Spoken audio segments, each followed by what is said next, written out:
তো কক্সবাজারের চকরিয়াও একটা ঘটনা ঘটেছে বুধবার রাত ৩টার দিকে। সেখানে পাহাড় ধসে দুই কিশোরী মারা গেছেন এবং গুরুতর আহত অবস্থায় এক নারীকে উদ্ধার করা হয়েছে। এই যখন অবস্থা, তখন চকরিয়ার খবরটা একটু নিতে চাই। দেখতে পাচ্ছি সেখান থেকে কমিউনিস্টার মিন্টু যুক্ত হয়েছেন।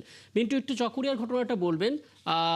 দুই কিশোরীর মৃত্যুর খবর পুলিশ নিশ্চিত করেছে, আমরা জেনেছি। আহত রয়েছেন একজন নারী, এবং এর বাইরে এখন পর্যন্ত আসলে নতুন কোনো ঘটনা ঘটেছে কিনা, এবং যারা আসলে আহত হয়েছেন তাদের চিকিৎসা ব্যবস্থা কি চলছে, এবং এখন পর্যন্ত নিরাপদে মানুষদেরকে সরিয়ে নেওয়া হয়েছে কিনা?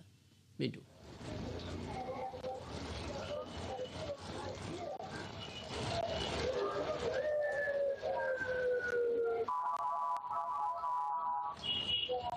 একই পরিবারের দুইজন শিশু নিহত হয়েছে, আপনি যে বললেনই, এবং একজন মা আহত আছেন, তিনি হাসপাতালে ভর্তি আছেন।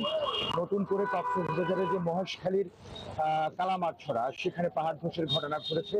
অনেকেই চাপা পড়ে গিয়েছিল পরিবারের, কিন্তু সঙ্গে সঙ্গে স্থানীয় লোকজন এসে তাদেরকে উদ্ধার করতে সক্ষম হয় এবং তারা খুব গুরুতরভাবে আহত হয়েছেন। তাদেরকে কক্সবাজার সদর হাসপাতাল এবং মহেশখালী হাসপাতালে তাদেরকে ভর্তি করা হয়েছে। মোটামুটি তারা এখনো পর্যন্ত নিরাপদ আছেন, সুস্থ আছেন। অর্থাৎ একটা ঘটনা, দুটি ঘটনা ঘটলো। এরপরে ছোট ছোট পাহাড় ধসের ঘটনা ঘটছে বিক্ষিপ্ত বিচ্ছিন্ন এলাকায়, বিশেষ করে রোহিঙ্গা ক্যাম্পে পাহাড় ধসের ঘটনা ঘটেছে কোথাও কোথাও, আবার কোথাও কক্সবাজারের বেশ কিছু এলাকায় পাহাড় ধসের ঘটনা ঘটেছে। তবে হতাহতের ঘটনা আমরা শুনি এখনো পর্যন্ত পাইনি। সবকিছু মিলে কক্সবাজারে ভারী বর্ষণ হচ্ছে এবং ভারী বর্ষণে পাহাড় ধসের সংখ্যা আছে। প্রশাসনের পক্ষ থেকে মাইকিং হচ্ছে, মানুষকে সরে যাবার জন্য বলা হচ্ছে।